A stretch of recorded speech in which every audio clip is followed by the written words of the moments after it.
আসসালামু আলাইকুম। Hi friends. আজকে দারুণ একটা জায়গায় আসছি আমার ফ্রেন্ডের বাড়িতে, বোয়ালখালী। তো এখন হচ্ছে তো এখানে এসে যেই মসজিদটাতে আসলাম, দেখে হচ্ছে আমার বেশি ভালো লাগছে। একটা ছোটোখাটো মসজিদ। এটা হচ্ছে পার্সোনালি ইবাদত করার জন্য। এটা হচ্ছে অত্যন্ত দারুণ একটা মসজিদ। তো ছোট, দেখেন দেখেন কেউ নাই এরকম একটা জায়গাতে পার্সোনালি ইবাদত করা। আপনার যখন মন চাইবে আপনি তখন মসজিদে আসবেন তালা খুলে, দিন হোক রাত হোক, রাতের একটা হোক দুইটা হোক। তো এরকম একটা মসজিদে যদি এসে ইবাদত করা যায়, এটার চাইতে শান্তির আর কোনো কিছু নাই।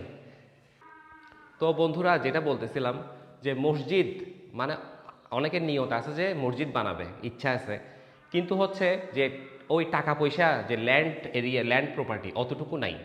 তো এখন তো এইটা দেখে আমি বুঝতে পারলাম যে এই মসজিদটা যে বানাইছে সে মসজিদ থেকেই বানাইছে। দেখেন, সে নিয়তটা পূরণ করছে, তার ইচ্ছা পূরণ হয়েছে, তার এলাকার মানুষ নামাজ পড়তেছে এসে এখানে, তার সোয়াবও হচ্ছে।